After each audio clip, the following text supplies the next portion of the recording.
Bon dia a totes i a tots. Una salutació en nom de l'executiva confederal.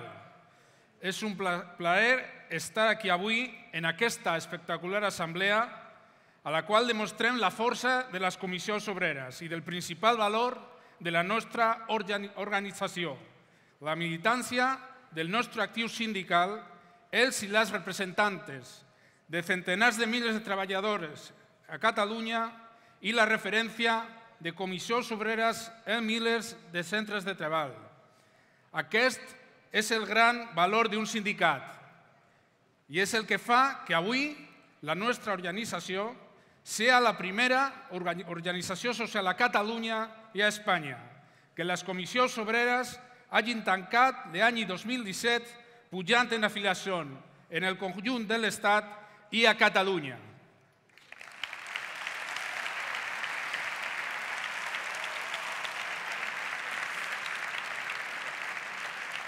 Y paso al castellano que me defiendo algo mejor.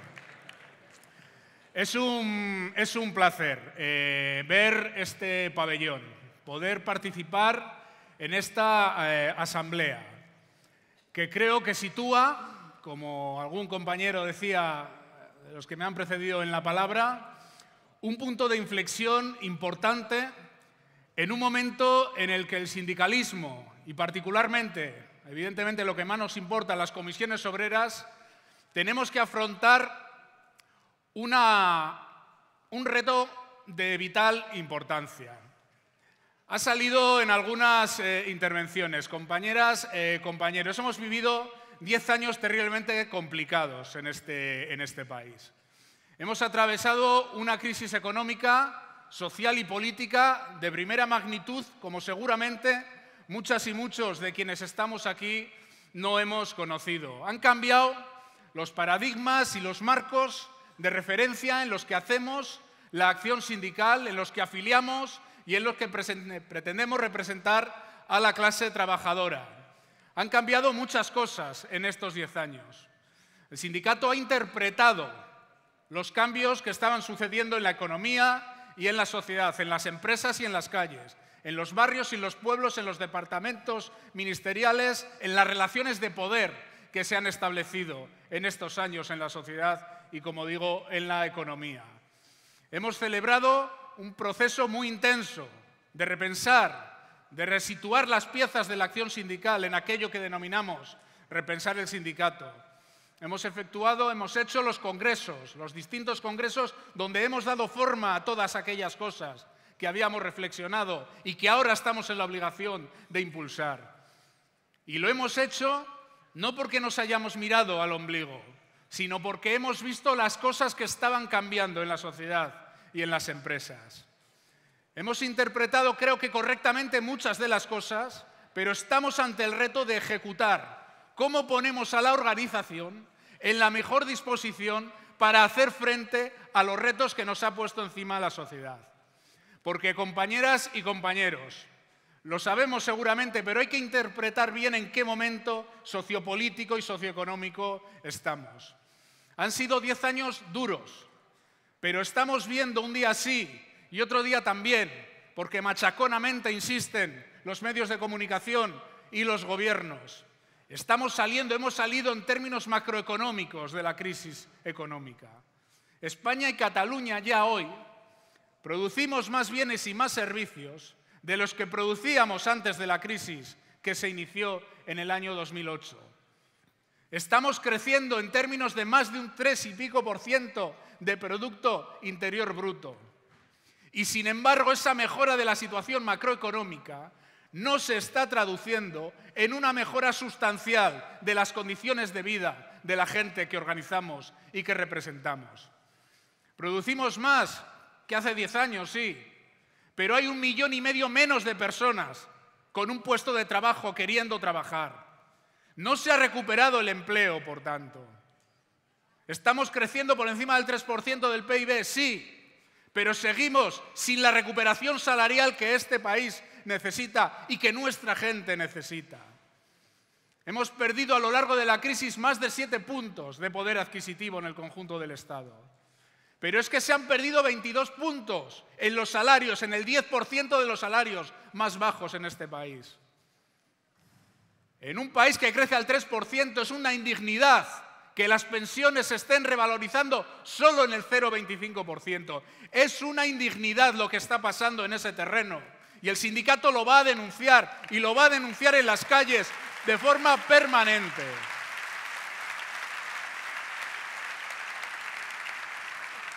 Se recupera el empleo también en términos estadísticos, sí, pero ¿qué empleo se está recuperando? Volvemos a reproducir los viejos defectos que tiene la economía española y que tiene la empresa en España, fundamentalmente la precariedad del empleo que se crea, la temporalidad. Volvemos a estar en tasas de temporalidad como antes de la crisis. Si la construcción hubiera recuperado el empleo que tenía antes de la crisis, volvíamos a estar en una cifra escandalosa, y es que 1 de cada 3 trabajadores y trabajadoras con un puesto de trabajo tienen un contrato temporal. La peor cifra de Europa, con el agravante de la contratación a tiempo parcial. Se ha incrementado el tiempo parcial no deseado a lo largo de la crisis. Y claro que tiene rostro de mujer. El 75% de las personas que trabajan a tiempo parcial son mujeres, y la inmensa mayoría querrían trabajar a tiempo completo. Por tanto, se está precarizando también las condiciones de empleo. Y alguien dirá, oiréis también en los medios de comunicación, decir que esto es lo que tiene la salida de las crisis, que se sale así de las crisis. Primero se sale de una mala manera, con mayor desigualdad, con estas situaciones de precariedad, cuesta remontar los salarios, pero que ya así luego, cuando cogemos velocidad crucero, la cosa remonta y la marea sube para todos. Es mentira. Es mentira, porque lo que está pasando, lo que nos está pasando, no es producto de ningún accidente de la naturaleza. No tiene nada que ver con el clima. Tiene que ver con medidas que se han tomado, con reformas que se han adoptado para tratar de que la desigualdad sea la gasolina del motor del coche que saque de la crisis estadísticamente hablando. Hay una apuesta por la desigualdad en todas las reformas que se han hecho al calor de la crisis. Hay una apuesta por la dualidad social, por la creciente desigualdad entre hombres y mujeres, por la creciente precarización del empleo. Hay reformas que se han hecho para que esto que está pasando pasase. Y por tanto no vale el cinismo del Gobierno o el cinismo de la Comisión Europea diciendo que España necesita una recuperación de los salarios, cuando han puesto encima de la mesa las reformas que objetivamente nos están dificultando que recuperemos los salarios. Son ellos los responsables, y ellas, de que estemos en esta situación. Y son reformas que, si no las cambiamos, no han venido para hacer política de emergencia, no han venido para un rato, no han venido para sortear la crisis y luego ya recuperamos, no. No ha habido reformas pactadas en España, ni en Cataluña. No ha habido reformas en las que se les haya dicho a los agentes sociales: oigan, tenemos un problema muy gordo, hay que salir de la crisis de la mejor manera posible, vamos a pactar el cómo y luego ya recuperaremos las condiciones. No. Se ha hecho por la vía de la unilateralidad, y se han hecho por la vía del concepto autoritario en el ejercicio del poder, sin dialogar con nadie, mediante los decretos, mediante la política de hechos consumados. Y se han hecho reformas para modificar la fisonomía social de este país. Se han hecho reformas para debilitar la capacidad de intervención del movimiento sindical. Y la reforma laboral es el ejemplo más vivo de qué es lo que se ha pretendido hacer, compañeras y compañeros. Tenemos que resituar las pautas de acción del sindicato en función del ecosistema en el que nos han obligado a movernos. Aunque queremos cambiar ese ecosistema, tenemos que interpretar bien lo que han querido hacer para saber cómo organizarnos mejor frente a lo que han querido hacer. Se decía en alguna intervención la prevalencia del convenio de empresa, que un convenio de empresa pueda rebajar los salarios de un convenio sectorial, aunque no haya causa económica en la empresa. es, aparte de una ineficacia económica, abrir la puerta a que los empresarios o una parte de los empresarios de este país se conviertan en auténticos piratas. En auténticos piratas que solo aspiran a rentabilizar las empresas mediante el deterioro de los salarios. Y no se puede permitir que servicios tan importantes como, por ejemplo, la seguridad en un aeropuerto como el Prat, en un país que está en una alerta de terrorismo como estaba, en servicios tan esenciales como esos, se estén cubriendo pagando salarios de miseria de 800 o de 900 euros. No se puede permitir. Les han dado un poder casi unilateral.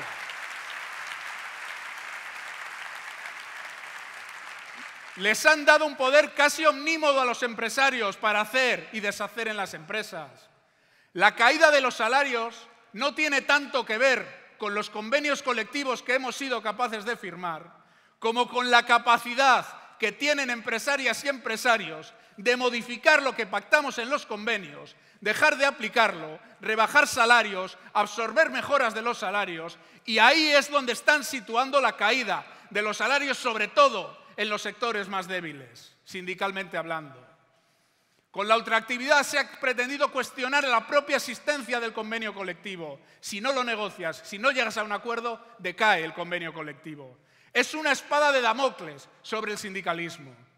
Porque claro que ha habido una campaña contra el sindicalismo, pero habría que especificar bien, contra el tipo de sindicalismo que representamos nosotras y que representamos nosotros, contra el sindicalismo confederal y de clase, porque este modelo laboral no solo no ataca, sino que favorece el corporativismo sindical, porque lo que se ha pretendido atacar es al sindicalismo que tiene los pies en el serrín, en la moqueta de la oficina, que tiene los pies en el hollín o en las virutas, pero que a la vez aspira a ser un sindicato que genera convenios sectoriales y a la vez aspira, sí, a tener los pies cuando hace falta en la Moncloa.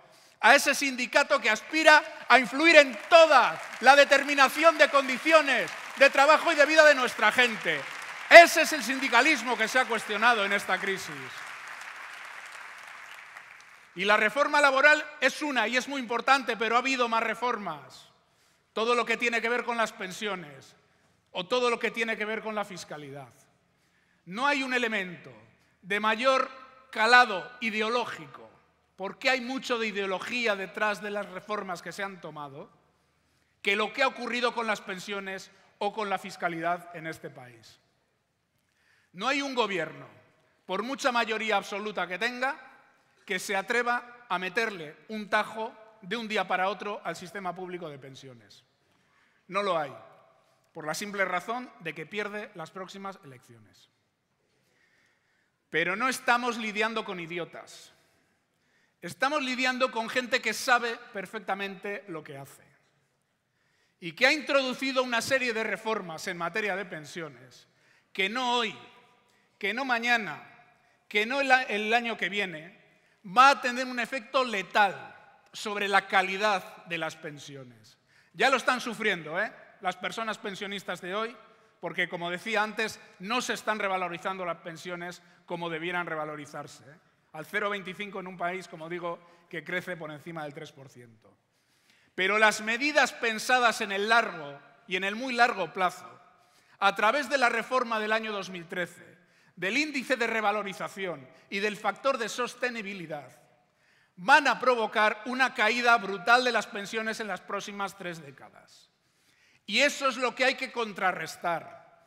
Esa fatalidad que dice que no es viable un sistema de pensiones es mentira. Vais a ver un montón de estudios de demografía, de no sé qué, de cómo evoluciona la esperanza de vida y este tipo de cosas, para explicar que esto no es viable. No hay que tragar con esos mensajes. Las pensiones son viables si hay voluntad política de que lo sean. Si un país quiere destinar el 15% de lo que produce a pagar pensiones, la pregunta es cuánta de la renta que se genera se quiere dedicar a pagar pensiones. Y si en los años que más pensiones haya que pagar se está dispuesto a gastar un 15% del PIB de un país, Las pensiones son viables. Hay que meter 35.000 millones más al sistema, no es moco de pavo, pero se puede hacer. Es una decisión política. Es lo que gasta hoy Italia o Francia en pensiones. No es ninguna utopía irrealizable. Es cuestión de voluntad política. Y a veces nos dicen, ¿para qué os movilizáis? Marchas de pensionistas, por no andar por ahí pululando con el frío, con el calor que hace, si no se hacen caso. Compañeros y compañeras, ¿por qué hay que hacer una lucha también de hegemonía de pensamiento? ¿Por qué hay que contrarrestar esa idea fuerza de que no hay alternativa? Y es muy importante que cuando hacemos marchas o cuando hacemos manifestaciones o cuando estamos en un acto tan potente como este aquí hoy, lo hagamos también para dotarnos de razones.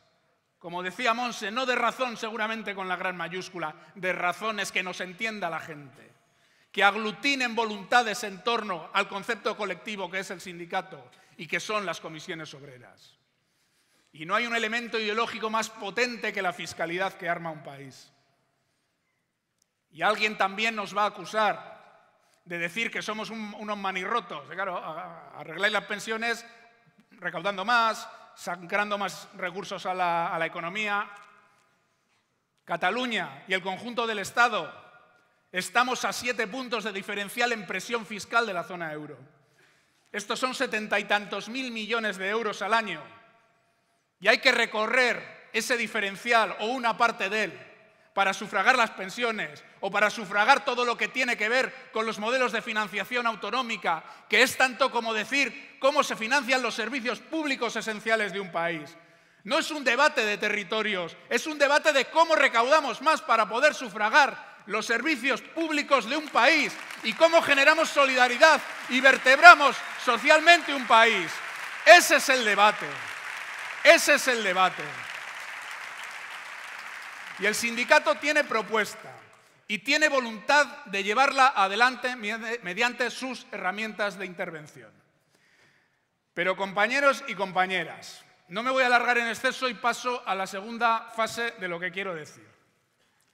Todo lo que yo he dicho hasta ahora os puede gustar más o os puede gustar menos, pero es retórica. Es retórica. Esto no va de tener ni siquiera las razones en minúscula que decía Monse. Esto va de correlación de fuerzas. De correlación de fuerzas. Es mejor tener buenas ideas que malas, Es mejor tener ideas solventes a ser un peinarranas. Es mejor tener ideas que aglutinen hegemonías colectivas en sociedades complejas como las nuestras. Claro que es mejor. Pero a las contrapartes no se trata de convencerlas por las razones, como convencerlas por las correlaciones de fuerzas.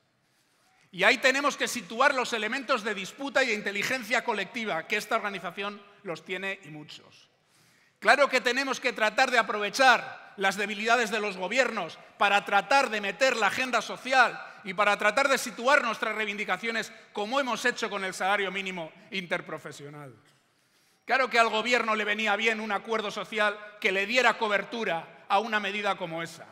Pero ¿alguien se cree que un gobierno como el del Partido Popular, en circunstancias normales, accede a situar el salario mínimo interprofesional cercano a los 1.000 euros, porque son 850 en 14 pagas, 991 en 12 pagas, 12.000 euros anuales?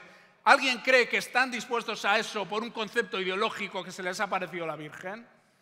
No, porque sabemos aprovechar esas debilidades para tratar de situar reivindicaciones. Y el SMI tiene que ser un punto de inflexión para las reivindicaciones en la negociación colectiva. Yo ya sé que no vamos a sacar un 20% de subida en la negociación colectiva, evidentemente. Pero tenemos que ir a una propuesta ofensiva en materia de convenios. No podemos instalarnos en el trantrán. No podemos instalarnos en el chip de la crisis cuando estamos, al menos en términos generales, en la postcrisis. Y hay que tensionar la negociación colectiva. Ya sabemos que tenemos razón. Si es que lo está diciendo el Fondo Monetario Internacional, la Comisión Europea, el Banco Central Europeo, cualquier analista un poco serio dice que hoy en día es necesaria una subida de salarios.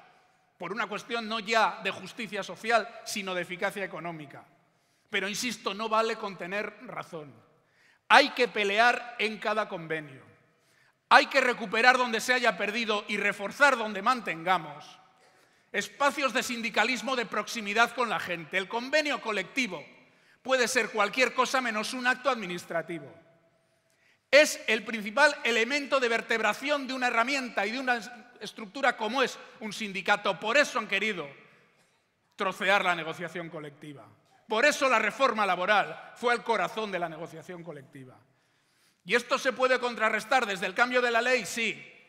Pero se puede contrarrestar también desde la acción en lo cotidiano, desde la plataforma de convenios, desde incorporar a estas plataformas reivindicaciones de la gente que peor está. El otro día me lo preguntaba un compañero en Mérida. Dice, oye, a mí me parece muy bien esto del sindicato de proximidad, esto de los jóvenes, todo este tipo de cosas, de cómo hago eso en una plantilla con el 40% de temporalidad. Yo, pues seguramente, entre otras muchas cosas, incorporando a la reivindicación del convenio aspectos que algunos tendrán que ver con la subida salarial, pero otros tendrán que ver con la estabilidad del empleo de ese 40% de temporalidad. Porque representamos a la clase trabajadora, pero la clase trabajadora es diversa. Ya no es monolítica, ya no es como la de hace 40 años, masculinizada, industrializada. Ya no vamos todos de mono azul, vamos de muchos colores en las empresas, en las fábricas, en las oficinas, en los tajos. Y hay que representar intereses que son de clase, pero que también tienen su punto de diversidad. Porque en esa empresa que comentaba el compañero de Mérida, seguramente habrá alguna parte de esa plantilla que a lo mejor está mayoritariamente afiliada a los sindicatos, que toda su prioridad sea la subida salarial, y es humano. Pero habrá otra parte de esa plantilla, de ese 40% de temporales, que a lo mejor su prioridad es que haya un proceso de conversión en contratación indefinida. Y el sindicato tiene que deliberar y situar las reivindicaciones de una forma equilibrada para que el que no está en el sindicato, el que todavía no entiende la utilidad del sindicato o la entiende solo como un servicio cuando le despiden, entienda que esto, como decía Javi, no va solo de asesorar, sino que va fundamentalmente de organizar a la gente. Y eso es la correlación de fuerzas en torno a la negociación colectiva. Y eso es donde tenemos que poner todo el foco ahora mismo. Es lo que nos va a dar y nos va a quitar. Es lo que vamos a poner encima de la mesa para que la patronal entienda que no va a ser el Banco Central Europeo el que le lleve a subir los salarios, sino que van a ser las comisiones obreras. Ese es el gran reto. Y tenemos que interpretar bien cómo nos dirigimos a la gente. La gente está esperando el llamado sindicalismo de proximidad. En cualquier encuesta de las que hagamos, las respuestas son tan simples como contundentes. ¿Qué demandas al sindicato? ¿De brillantez exquisita en las exposiciones? No, que esté cerca. Que cuando tengo un problema sepa a dónde y a quién tengo que recurrir. Que cuando tengo un problema en la empresa, el sindicato esté ahí cerca, con cualidad, sabiendo lo que hace, sabiendo lo que dice, con honestidad y con proximidad. Y esto nos exige situar los recursos donde los tenemos que situar, cerca de la gente. Se ponía aquí un ejemplo que yo le he puesto en un montón de asambleas, no voy a decir como estas, porque en general no han sido tan numerosas, pero en toda esta red, este recorrido de asambleas que desde verano ahora venimos realizando, que son ya, pues ni me acuerdo, pues igual 60. Ponía yo muchas veces el ejemplo de los aeropuertos, porque creo que es la imagen más clara de cómo ha cambiado el mundo de la empresa y cómo ha cambiado la clase que pretendemos organizar. El Prat es muy grande, el aeropuerto de mi pueblo, en Sondica. Hace 30 años era un aeropuerto pequeño, feo, y que básicamente se dedicaba a que bajaban avioncitos y se marchaban avioncitos. Y si el sindicato era fuerte en la empresa que gestionaba el aeropuerto y en 2 o 3 empresas de aviación, el sindicato manejaba negociación colectiva para el 80% de las personas que allí estaban y resolvía los problemas del 80% de las personas que allí estaban. No era fácil la acción sindical, pero era simple. Hoy te vas al aeropuerto, que está a 15 kilómetros y ya no es de Sondica, es de Loyo, y aquello es una microciudad, donde sigue habiendo una empresa que gestiona aquello, AENA, Ya no hay 2 o 3 de aviación, hay un montón. Y allí hay una microciudad de servicios que se mueven en la jardinería, en la seguridad, en la información, en que te llevan las maletitas, en la hostelería, en el comercio. Ahí hay un hábitat laboral radicalmente distinto. Y si el sindicato hace un convenio en las 3 empresas principales, pues está muy bien que lo haga, evidentemente. Si el sindicato afilia en esas 3 empresas principales al 80% de la plantilla, está muy bien que lo haga, evidentemente. Pero ya no está representando el 80% del conjunto, porque hay una red tupida de empresas externas, contratas y subcontratas, a las que el sindicato se tiene que dirigir de forma distinta. Y si un trabajador o una trabajadora de esas pequeñas empresas se dirige al sindicato, como se dirija a la parte débil de su empresa, donde a lo mejor ni tenemos organización y tenemos que gestionar un conflicto, estamos muertos. Pero tiene que haber un sindicato, las grandes secciones sindicales, los espacios donde estamos sindicalizados, donde estamos implantados, que pongamos en relación con todo ese mundo de pequeñas empresas y de empresas externas donde está debilitado el mundo del trabajo.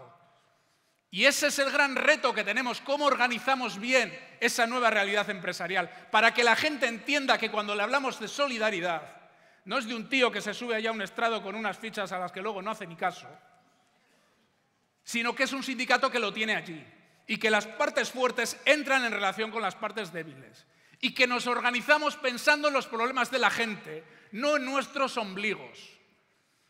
Nosotros tenemos una organización interna que es la que es para organizarnos mejor y está muy bien. Y está compuesta por federaciones, por territorios, por comarcas, por interterritoriales, todo este tipo de cosas. Pero son organizaciones funcionales o deben serlo a los problemas de la gente. No somos un fin en nosotras y en nosotros mismos. Somos una herramienta para organizar mejor a la gente. Y si el mundo ha cambiado, nosotras y nosotros nos tenemos que adaptar para cambiar el mundo, o el mundo nos pasa por encima. O el mundo nos pasa por encima.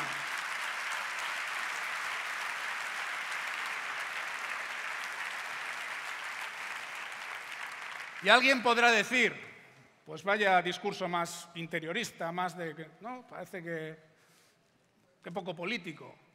Es absolutamente sociopolítico, porque solo desde esa mejora de cómo actuamos, solo desde ese salto adelante que tenemos que dar en representar allí donde no representamos y de afiliar allí donde todavía tenemos problemas de afiliar, vamos a poder dar la verdadera dimensión de lo que somos, hemos sido y no vamos a dejar de ser como sindicato sociopolítico. Claro que aspiramos a influir en la sociedad. Somos el gran elemento de vertebración en sociedades complejas y lo habéis visto en Cataluña, pero también en otras partes del Estado. Somos el gran elemento de vertebración de gente que seguramente no piensa igual, que seguramente no tiene intereses estrictamente iguales o no los percibe como intereses estrictamente iguales, pero que se referencia en el sindicato. Y desde esa fortaleza, claro que tenemos una propuesta sociopolítica de país y de modelo de construcción social. Por eso cuando defendemos los servicios públicos, no solo defendemos las condiciones de las empleadas y los empleados públicos, que también, por supuesto, es legítimo y es lo que nos da la posibilidad de fortalecernos también en esos espacios. Pero es que estamos defendiendo un modelo de sociedad, porque los servicios públicos son un elemento central en la vertebración de las sociedades. Las sociedades en estos tiempos tan complicados, no solo en Cataluña o en España, sino en el conjunto de Europa, en gran parte se están diluyendo porque la desigualdad disuelve las democracias. Y necesitamos recuperar el valor de los grandes acuerdos sociales, pero no cualquier acuerdo social, acuerdos sociales para recuperar el valor de los servicios públicos, de la solidaridad entre anónimos, de la solidaridad de clase sabiendo lo diversa que es la clase. Para eso el sindicato tiene una propuesta absolutamente sociopolítica. Y lo decía Javi, y con esto voy terminando. Pocas reivindicaciones, pocos ámbitos de actuación sintetizan mejor todo esto, desde lo general hasta lo más concreto, que todo lo que tiene que ver con la desigualdad de género, con las brechas salariales, con las desigualdades salariales. Y por tanto con el 8 de marzo y con la convocatoria de huelga que hemos hecho el 8 de marzo, yo creo que algún medio todavía no se ha enterado. hemos convocado una huelga general de 2 horas por turno. Es una convocatoria que tiene que ver con el 8 de marzo, que tiene que ver con lo que está pasando en la sociedad, faltaría más, pero que tiene mucho que ver con la eterna disputa capital-trabajo que se da en las empresas, que se da en las relaciones económicas y que tiene en las mujeres uno de sus principales víctimas. Hay quien discute que haya brecha salarial en este país. Hay quien lo discute. Dice, bueno, ¿cómo? A ver, los convenios recogen los mismos salarios para todos. Es que las desigualdades y las discriminaciones de género son mucho más escondidas de lo que podían ser hace un tiempo. Claro que en general, estando en el mismo puesto, en la misma situación, con la misma responsabilidad y en la misma empresa, en general, salvo casos muy extremos, no hay una desigualdad salarial. Es que esto es mucho más complicado. Es que las mujeres trabajen en sectores que se llaman feminizados y que tienen peores salarios no es ninguna casualidad. Es que en la orientación laboral o en la orientación en los periodos formativos que haya profesiones todavía masculinizadas y profesiones feminizadas no es ninguna casualidad, tiene que ver con un concepto cultural, heteropatriarcal que todavía existe en nuestras sociedades, claro que sí. Claro que sí.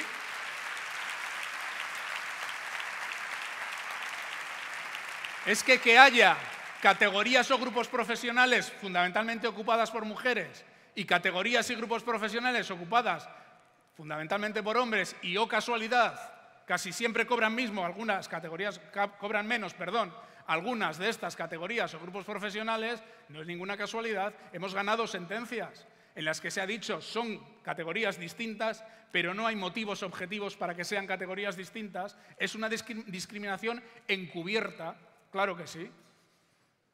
El tiempo parcial, el 75% del tiempo parcial lo ocupan mujeres y eso explica gran parte de la brecha de género. Por tanto, siendo un problema multifacético, los temas de desigualdad no se pueden explicar solo desde la economía, pero no se pueden entender sin el factor socioeconómico. La desigualdad en la distribución de recursos, la desigualdad en la distribución de poder en las empresas, que tiene que ver con la distribución de poder en la sociedad, son un elemento absolutamente vigente. Y es un elemento que hay que contrarrestar desde la sociedad, desde el movimiento feminista, sí, pero desde el vector sindical también. Y ahí se explica la huelga que hemos convocado. Y se explica que tenemos que pegar un arreón a los contenidos cualitativos de la negociación colectiva también en materia de brecha de género y en materia de desigualdad. Hay que modificar normas, hay que modificar leyes, hay que hacer planes de igualdad. Pocas veces se entiende mejor qué es esto del sindicalismo de proximidad que cuando le decimos a la gente hay que desarrollar planes de igualdad. Las desigualdades no nos las va a arreglar una ley. La ley es buena para que posibilite herramientas de acción sindical, pero hay que detectar la desigualdad en cada centro de trabajo y proponer medidas que corrijan esa desigualdad. Y eso también es correlación de fuerzas. Compañeras y compañeros, tenemos un esquema en el que hacer la acción sindical distinto al que teníamos hace apenas una década.